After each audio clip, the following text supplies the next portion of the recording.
Hi, everyone. Thank you all for being here and welcome. In this session, I'm going to talk about how one can transform automation into modern and smarter autonomous systems. If automation isn't all that to you, I'm going to talk about some things that you might want to consider doing in order to evolve your existing systems and modernize your automation to provide better value in your business. I'm going to showcase a real example of a system that we have at Cloudflare that's responsible for handling server diagnostics and recovery at scale. And we're going to explore the techniques that we use to ensure its success. And my hope is that you'll be able to bring these ideas back to your organization. And if you're new to automation, I'm going to give you some things to think about as you start to automate things and go through that journey of transforming automation into autonomous system. So let's begin. The terms autonomous and automated often gets mixed up. Automation is about performing tasks or processes without much human intervention. On the other hand, autonomy is the ability to not only perform these tasks or processes automatically, but is also performing decisions on its own without human intervention. So generally, the difference between automated and automation is the degree of human intervention. What separates autonomy from automation is that autonomy is self-sufficient. It can learn and adjust to changes in the environment without the need of any human interference. So our teams at Cloudflare, whenever we work on projects that deals with automating the manual stuff, we refer to this table that lists the level of automations that guide us through achieving our goal. So level 0, it's the process that relies on human operator to perform the tasks. This is the process that you have already selected to automate. And this is very important because failure of an automation project is often attributed to a poor choice of identifying what to automate. In this level, people that are going to automate the manual operation has to perform the operation itself to gain experience. From that experience, then as we gain that experience and fully understood the process, we now progress to level 1, which is to begin automating the operation. In this level, some parts are still done by hand, but other parts are already done by automation. It is at this level that automation is now being rigorously tested and validated. Then we reach fully automating the entire process, which is level 2. Although you have fully automated everything, there will always be cases where human judgment may still be, we still have to step in. There may be workflows that necessitate human interaction, and maybe that's not a bad thing. What's important is that at this level, your automation must continue to provide lots of space for human interaction when needed. It's very tempting to stop at this level and declare victory. In fact, it's very common in our industry to see automation efforts stop once we fully automated something.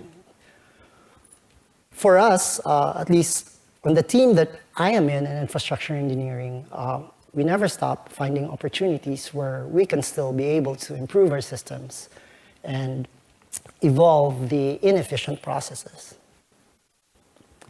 And the opportunity to give autonomy to our existing automation is a way that will not only let us improve our systems, but also evolve processes that will forever make us change the way we work. So level 3 for us is to automate those cases where human intervention was previously required in level 2. It's now about mimicking the way humans use judgment in uncertain environments. And not only that reaching this level will bring in an even greater value to the business, but it also lets us achieve operational efficiency to the highest level. So let's now take a real example. So this is the Cloudflare Network. Those blue dots are our data centers or our points of presence, and they span in more than 285 cities in 100 countries. Each data center houses its own fleet of bare metal servers that runs our services. When you operate a server the size of Cloudflare's, encountering hardware failure is inevitable. In such cases, our systems are engineered such that failures cause little or no impact. We have systems that ensure traffic is immediately steered away from an unhealthy server. And of course, we take steps to ensure that we are resilient against failures at all levels of our infrastructure. A server that failed will have its status set to repair when it's identified to have faulty hardware. In the past, our data center operations teams were essentially left to troubleshoot and diagnose these servers. That means they manually run diagnostics, they review the results, they assess whether a server can be brought back to production, and then they prepare all the relevant tickets to have these devices re-provisioned again. And then they schedule an expansion operation to re-enable the servers back to production, etc., etc. Attempts to repair and recover these servers is a very laborious task that involves doing things manually by hand. Such effort can take hours for a single node and can easily consume the entire day of an engineer. So we built the tools engineers can use on demand. We've progressed the tooling to become automations that can work with them while they do some other tasks. We were letting it reach full maturity and become a standalone automated system.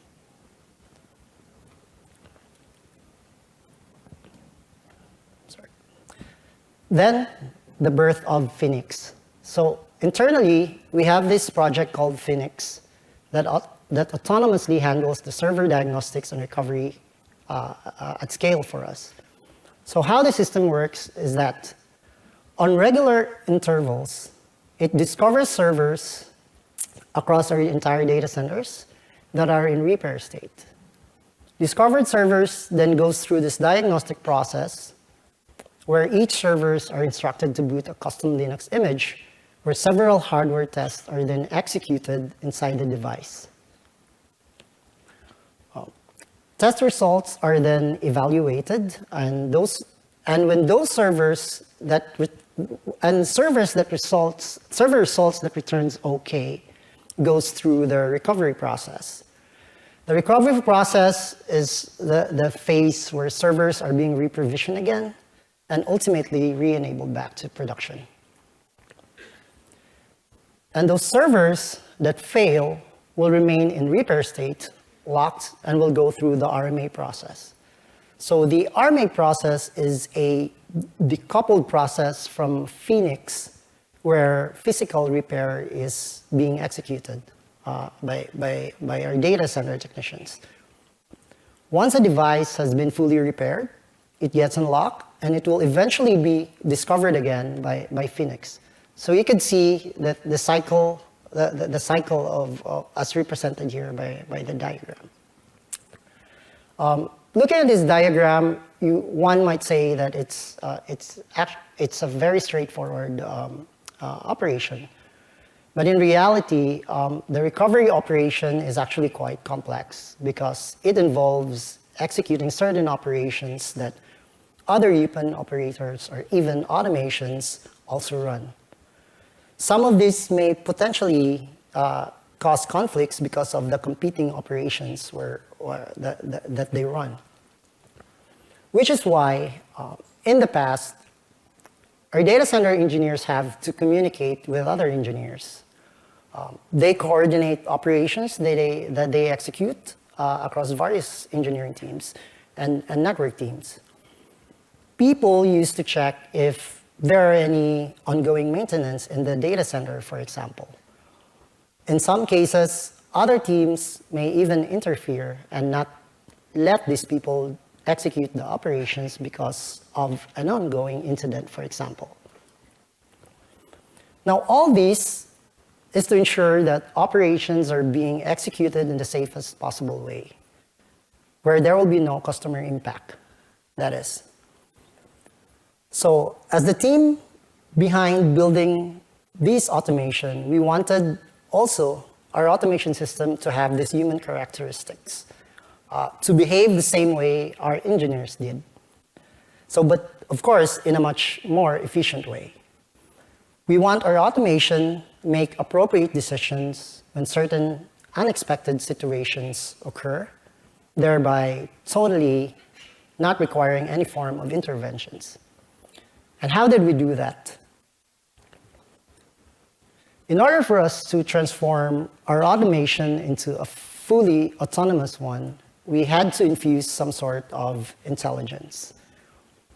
Infusing intelligence into automation involves incorporating techniques that enable automation systems make informed decisions, adapt to changing conditions, and perform tasks with a level of autonomy. Now, there are a lot of ways to do this, and I'm going to share some of the few ways that we did. First, by simply consuming data from Prometheus. So to those who aren't familiar with Prometheus, it's an open source monitoring and alerting toolkit that we use quite extensively at Cloudflare. Integrating with Prometheus to retrieve and consume the collected metrics and time series data gave our automated systems lots of advantages. By consuming Prometheus data, our automation gains immediate access to real-time metrics and monitoring information about the various aspects of our systems, even applications that we've monitored.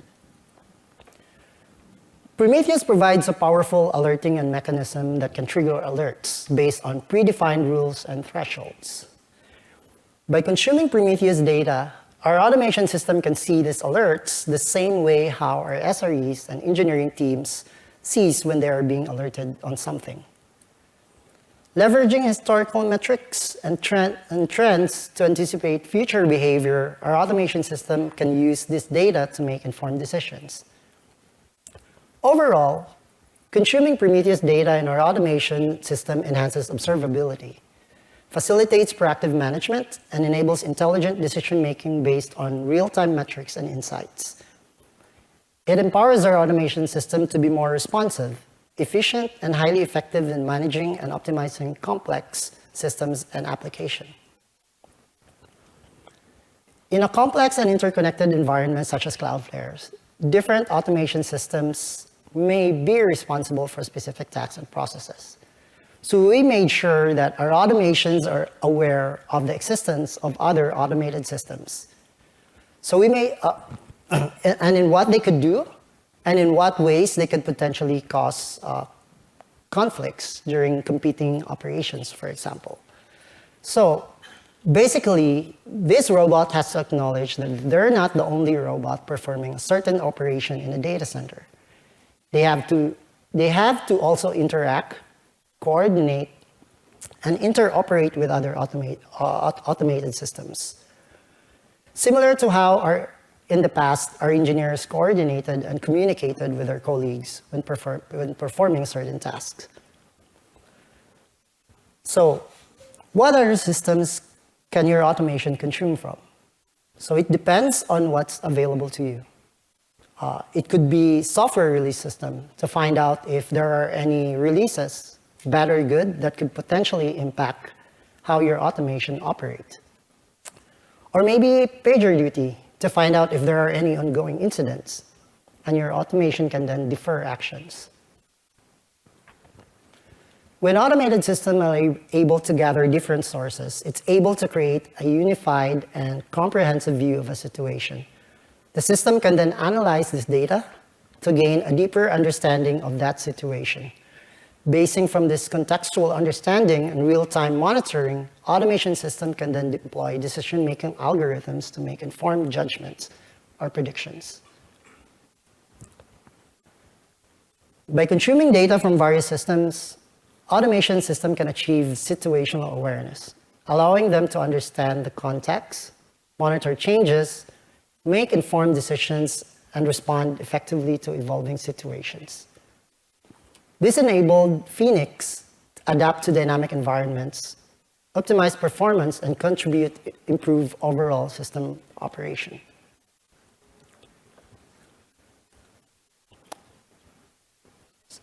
Recovering servers will always come with some risks.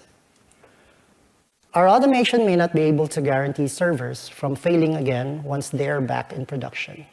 But our automation should be able to guarantee that it is able to mitigate any potential issues by immediately stopping certain functionalities.